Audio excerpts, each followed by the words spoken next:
آئینہ ملتان میں منشی عبد الرحمن خان لکھتے ہیں کہ چند درد مندوں نے 1883 میں انجمن اسلامیہ ملتان کی بنیاد رکھی۔ 1914 میں دولت دروازہ میں پہلا مسلم ہائی اسکول قائم کیا۔ اس سے قبل یہاں صرف ہندوؤں کے تعلیمی ادارے تھے اور مسلمانوں کو مجبوراً اس میں داخلہ لینا پڑتا تھا۔ تقسیم ہند کے بعد سناتن دھرم ہائی اسکول اور سناتن دھرم مڈل اسکول کی متروکہ عمارات 1947 میں انجمن کے سپرد کر دیں۔ ان میں اسلامیہ ہائی اسکول عام خاص باغ اور اسلامیہ ہائی اسکول حرم گیٹ قائم کیے گئے۔ 1948 میں ایک پرائمری اسکول بھی کھولا گیا۔ ستمبر 1953 میں انجمن کا انٹر کالج قائم ہوا۔ 1959 میں اسلامیہ ڈگری کالج مارز وجود میں آیا اور 1960 میں ولایت حسین اسلامیہ کالج کی 2 منزلہ عمارت کا سنگ بنیاد رکھا گیا، جو 15 لاکھ روپے کی خرچ سے 7 سال میں مکمل ہوئی۔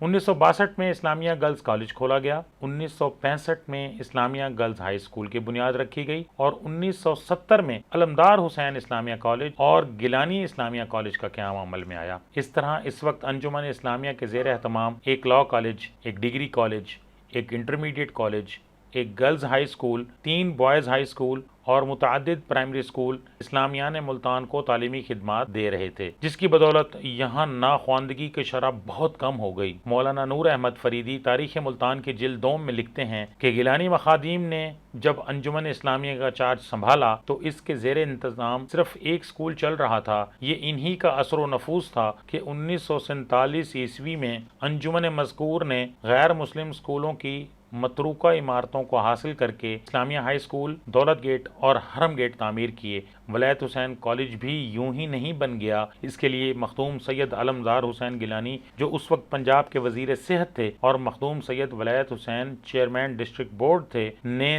دن رات تگ و دو کر کے 15 لاکھ روپے فراہم کیے، تب کہیں جا کر کالج کی 2 منزلہ عمارت تعمیر ہوئی۔ جب انجمن نے دیکھا کہ ولایت حسین کالج میں طلباء کے انٹر کے داخلے کے لیے کافی نہیں ہے تو علمدار حسین کالج کا اجرا کیا گیا۔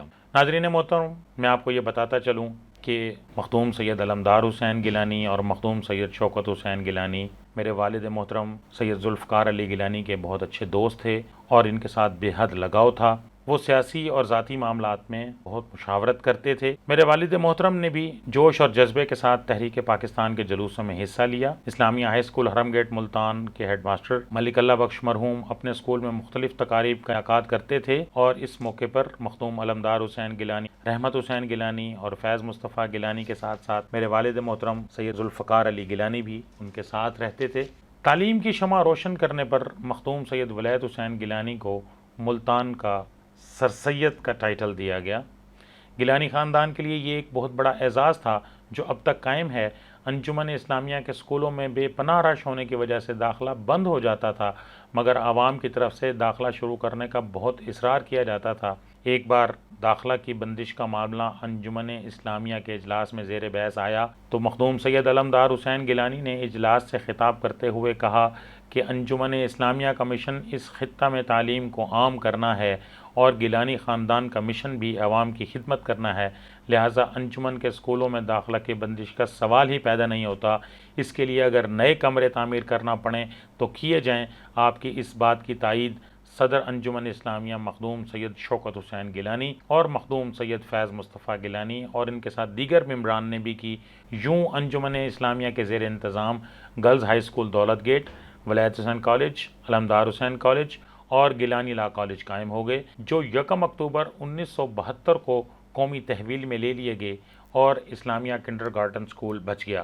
تاہم یہ تمام ادارے خطہ میں علم کی شمع روشن کیے ہوئے ہیں اور گیلانی لا کالج بہاؤالدین زکریا یونیورسٹی کا اٹوٹ حصہ بن چکا ہے، جس کی مستقل اور شاندار عمارت مخدوم علمدار حسین گیلانی کے بڑے بیٹے اور سابق وزیر اعظم پاکستان مخدوم سید یوسف رضا گیلانی کی کاوشوں سے یونیورسٹی کیمپس میں تعمیر ہو چکی ہے۔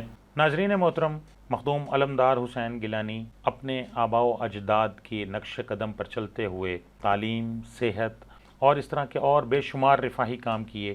انہی کے نقش قدم پر چلتے ہوئے ان کے بیٹے مخدوم سید یوسف رضا گیلانی نے بھی تعلیم، صحت اور اس طرح کے دیگر جتنے بھی رفاہی کام ہیں انہوں نے اس میں بھی بڑھ چڑھ کر حصہ لیا۔ گیلانی خاندان کی خدمات ناقابل فراموش ہیں۔ اگر ہم تاریخ کا مطالعہ کرتے ہیں تو ہمیں پتہ چلتا ہے کہ اس وقت ملتان کی تعلیمی خدمات میں 50% سے زیادہ حصہ صرف اور صرف سادات گیلانیہ کا تھا۔ تو یہ ایک بہت بڑی بات ہے۔ ہم دعا گو ہیں مخدوم سید علمدار حسین گیلانی کے لیے، اللہ تبارک و تعالیٰ انہیں اپنی جوار رحمت میں جگہ دے، اور ان کے ساتھیوں کے لیے اور اپنے والد محترم مخدوم سید ذوالفقار علی گیلانی کے لیے بھی دعا گو ہوں کہ اللہ تبارک و تعالیٰ ان کے تمام ساتھیوں کو جنت الفردوس میں اعلیٰ مقام عطا فرمائے۔ وآخر دعوانا ان الحمد للہ رب العالمین۔